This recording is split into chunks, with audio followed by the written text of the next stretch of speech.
Bismillahirrahmanirrahim. Assalamualaikum warahmatullahi wabarakatuh. Waalaikumsalam warahmatullahi wabarakatuh. Alhamdulillahi rabbil alamin alladzi arsala rasulahu bil huda wa dinil haqqi liyudhhirahu 'alad dini kullih wa kafaa billahi shahida. Asyhadu an la ilaha illallah wa asyhadu anna Muhammadan 'abduhu wa rasuluhu alladzi la nabiyya ba'dahu. فقد قال الله تعالى في كتابه الكريم أعوذ بالله من الشيطان الرجيم بسم الله الرحمن الرحيم إن هذا القرآن يهدي للتي هي أقوم ويبشر المؤمنين الذين يعملون الصالحات أن لهم أجرا كبيرا. وقال النبي صلى الله عليه وسلم خيركم من تعلم القرآن وعلمه. Amma ba'du. Baik, sebelum kita memulai pelajaran, kita absen terlebih dahulu. Saudara Kis, Hadirah. Alia Hatati, Hadirah. Novi Cahyani, Hadirah. Tia Damayanti. Hadirah. Baik, semuanya sudah siap belum untuk mengikuti pelajaran pada kesempatan kali ini? Siap, Bapak. Siap, Pak. Silakan dikeluarkan alat-alatnya seperti buku, pulpen, dan lain sebagainya yang dibutuhkan.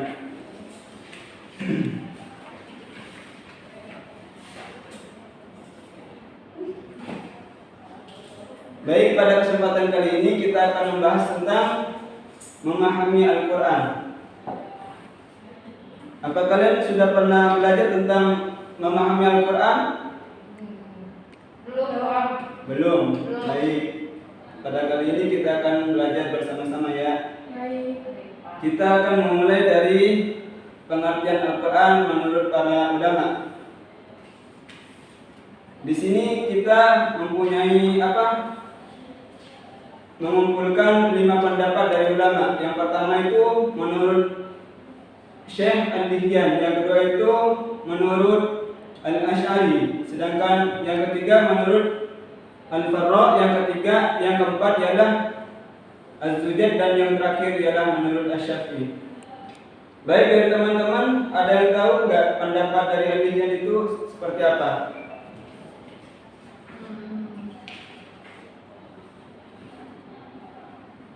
Ada yang tahu? Ada di LKS, Pak. Saya bacakan ya. Enggak, silakan. Menurut Al-Dihyan, Quran adalah bentuk kata benda atau inti masdar dari kata kerja qara'a yang artinya membaca. Masya Allah, betul sekali. 100 berantum. Baik. Di sini menurut Al-Dihyan, Quran adalah bentuk kata benda inti masdar dari kata kerja qara'a yang artinya itu membaca. Nah, dari kata ini Al-Quran bisa diartikan sebagai bacaan atau sesuatu yang dibaca. Artinya itu Al-Quran itu sebagai maf'ul kalau di dalam Di dalam ilmu nahwu sharaf. Artinya objek yang jadi bahan bacaan kita seperti itu. Nah, yang kedua itu menurut Syekh Al-Asy'ari. Nah, di sini kata Al-Quran berasal dari korona, yang artinya itu menggabungkan sesuatu dengan yang lainnya. Artinya kata ini lalu dijadikan sebagai nama kumpulan wahyu yang diturunkan kepada Nabi Muhammad SAW. Artinya itu dari kalimat korona ini artinya digabungkan dari awal diturunnya sampai umpamanya dari surat Al-Fatihah sampai surat An-Nas, itu kumpulan maksudnya. Sedangkan yang ketiga itu menurut Syekh Al-Farra. Ada yang tahu enggak pendapat dari Syekh Al-Farra? Teman-teman ada yang tahu? Alia katanya Pak tahu. Silahkan. Baik, kalau dalam LKS ya Pak ya? Iya, betul. Menurut Al-Farra, asal kata Al-Quran adalah lafaz qara imun yang merupakan bentuk jamak dari kata qarinatun yang berarti petunjuk atau indikator. Pendapat ini didasarkan pada kenyataan bahwa ayat-ayat Al-Quran itu selalu menggunakan antara yang satu dengan yang lain. Nah, betul. Nah, maksud dari sini itu artinya dari ayat yang lain sama dari satu ayat sama yang lainnya itu saling memperkuat maknanya, saling memperkuat, saling menegaskan apa itu maksud dari ayat itu, seperti itu.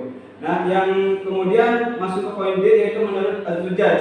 Nah, kata Al-Quran berasal dari kata Al-Qur'u yang artinya itu mengikuti susunan pola wazan, yang artinya itu al-jam'u, kumpulan. Kemudian argumen pendapat ini adalah karena Al-Quran terdiri dari kumpulan surat-surat dan ayat-ayat yang memuat kisah-kisah, perintah dan larangan. Nah, pendapat ini juga didasarkan karena Al-Quranul Karim mengumpulkan inti seri dari kitab-kitab yang diturunkan kepada para nabinya, yaitu sebelum Nabi Muhammad SAW. Sedangkan yang poin E yaitu menurut Syekh Asy-Syafi'i. Nah, di sini dijelaskan Imam Syafi'i berpendapat bahwa kata Al-Quranul Karim adalah isim alam atau nama atau yang disebut dengan asli. Al-Quran menurut Imam Asy-Syafi'i tidaklah berasal dari kata apapun. Al-Quran memang sejak dari awal digunakan sebagai nama kitab suci yang diturunkan oleh Allah Subhanahu wa taala kepada Nabi Muhammad SAW. Artinya itu Al-Quran itu emang kata mabni yang tidak bisa berubah dari menurut Imam Asy-Syafi'i. Artinya tidak berasal dari qarainah atau pendapat-pendapat yang sebelumnya itu. Seperti itu. Kemudian kita memasuki poin selanjutnya yaitu tentang nama-nama Al-Quran.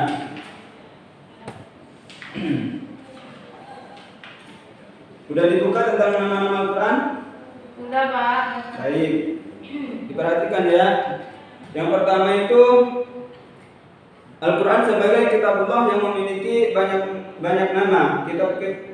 Kitab Al-Isqan karya Imam As-Suyuti menyebutkan bahwa Al-Quranul Karim memiliki 55 nama. Pendapat yang sama juga disampaikan oleh Az-Zarkashi. Pendapat lain menyatakan ada 78 nama kepada Al-Quranul Karim. Nah, di sini beberapa nama Al-Quran yang paling populer diantaranya ialah Al-Quran atau nama asalnya atau nama aslinya. Nah, di sini yang disebut Al-Quran itu paling populer dan paling sering diletakkan. Kita tentu masih ingat bahwasannya Al-Quran itu artinya bacaan atau yang dibaca. Adapun beberapa ayat yang di dalamnya terdapat istilah Al-Quran adalah sebagai berikut. A'udzu billahi minasyaitonir rajim. Syahrul Ramadan alladzi unzila fihi al-Qur'an hudan lin-nasi wa bayyinatin minal huda wal furqan. Yang artinya itu bulan Ramadan adalah bulan yang di dalamnya diturunkan Al-Quranul Karim sebagai petunjuk bagi kita semua selaku manusia. Dan penjelasannya mengenai petunjuk itu pembeda antara yang benar dan yang batil. Artinya membedakan antara kebenaran dan kebatilan. Nah, di dalam ayat yang lain juga dijelaskan wa idza quri'al qur'anu fastami'u lahu wa ansitu la'allakum turhamun. Yang artinya itu, dan apabila dibacakan Al-Quran maka dengarkanlah dan diamlah agar kamu mendapat rahmat dari Al-Quran itu sendiri. Nah, memasuki poin yang kedua yaitu tentang nama Al-Quran, tentang Alkitab. Nah, di sini Al-Quran sering disebut sebagai Alkitab atau Kitabullah, artinya itu kitab suci Allah Subhanahu wa taala. Alkitab juga bisa diartikan sebagai atau yang ditulis. Nah, dalil ini dikuatkan oleh Al-Quranul Karim pada surat Al-Baqarah. A'udzu billahi minasyaitonir rajim. Dzalikal kitabu la raiba fihi hudan lil muttaqin. Kitab Al-Quran ini tidak ada keraguan padanya, petunjuk bagi mereka yang bertakwa. Nah, artinya bagi kitab ini adalah petunjuk bagi orang-orang yang bertakwa, artinya yang berada dalam jalan Allah Subhanahu wa taala, yang melakukan atau melaksanakan apa yang diperintahkan oleh Allah Subhanahu wa taala. maka insya Allah Subhanahu wa Ta'ala akan memberikan petunjuk kepadanya. Nah, yang ketiga itu nama Al-Quran yang Al-Furqan. Di sini teman-teman ada yang tahu nggak apa itu Al-Furqan? Saya Abi. Enggak, Novikahnya nih. Al-Furqan artinya berbeda. Maksudnya membedakan antara yang hak dan batil. Al-Furqan merupakan salah satu nama Al-Quran. Seperti itu, Pak. Masya Allah, sahih ya, bagus. Bisa dibacakan salah satu dalilnya? Ini menurut surat Al-Furqan ayat 1. Tabarakalladzi nazzala al-Furqana 'ala 'abdihi liyakuna lil 'alamin nadhira. Artinya, Maha Suci Allah yang telah menurunkan Furqan, Al-Quran kepada hambanya Muhammad agar dia menjadi pemberi peringatan kepada seluruh alam, jin dan manusia. Masya Allah, benar ya. Yang sekarang masuk ke poin D, yaitu tentang Al-Quran yang bernama Az-Zikr. Az-Zikr itu di sini artinya pemberi peringatan. Melalui Al-Quran Al-Karim, Allah Subhanahu wa Ta'ala memberikan kita peringatan. Penyebutan Az-Zikr terdapat dalam Al-Quran surat Al-Hijr ayat ke-9. A'udzu billahi minasyaitonir rajim. Bismillahirrahmanirrahim. Inna nahnu nazzalna adh-dhikra wa inna lahu lahafizun.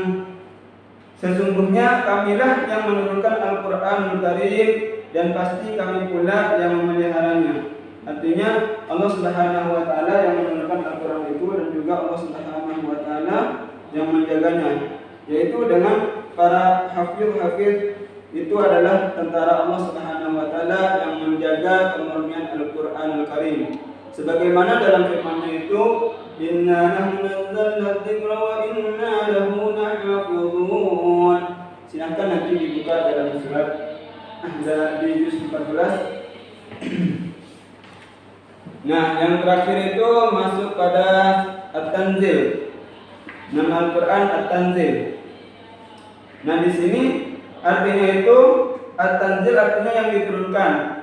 Al-Quran diturunkan oleh Allah Subhanahu wa Ta'ala kepada Nabi Muhammad sallallahu alaihi wasallam melalui perantara malaikat Jibril alaihi salam untuk disampaikan kepada Nabi Muhammad sallallahu alaihi wasallam dan para umatnya. Nah, penyebutan At-Tanzil di sini terdapat pada Quran surat Asy-Syu'ara ayat ke-192. A'udzu billahi minasyaitonir rajim. Wa innahu latanzilu rabbil alamin.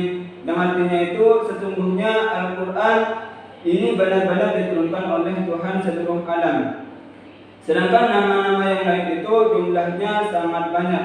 Itu lebih merupakan keterangan sifat, fungsi atau indikator Al-Quran Al-Karim.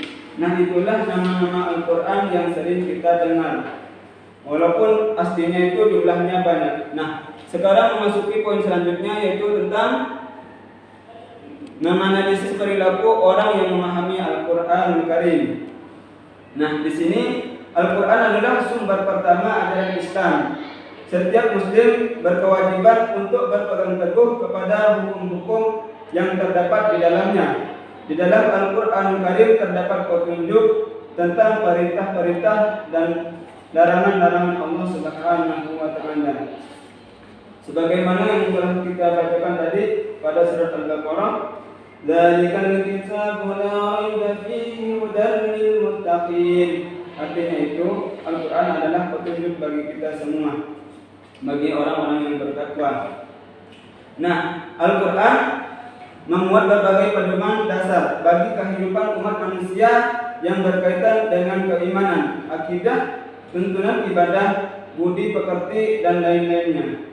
Akidah adalah ketetapan yang berkaitan dengan iman kepada Allah Subhanahu wa Ta'ala, para malaikat, kitab Allah Subhanahu wa Ta'ala, kepada para utusannya atau yang disebut dengan Rasul, hari kiamat, serta qada dan qadar. Baik, dari sini dari teman-teman ada yang mau didiskusikan? Tidak ada. Baik, kalau nggak ada, kita akan simpulkan.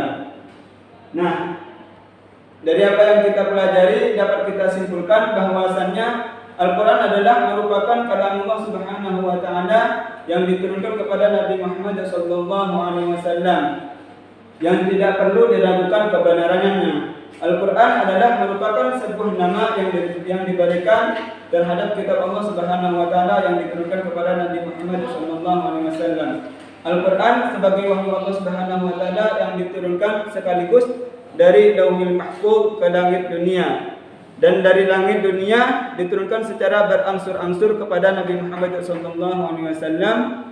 Wahyu adalah isyarat, bisikan, insting, ilham dari Allah Subhanahu wa Ta'ala terhadap hamba yang telah dipilihnya, yang disebut sebagai nabi dengan berbagai cara.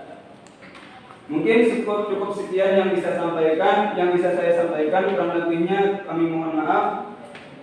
Akhirul kalam, assalamualaikum warahmatullahi wabarakatuh.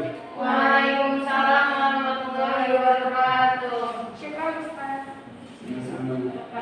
Oke, ready.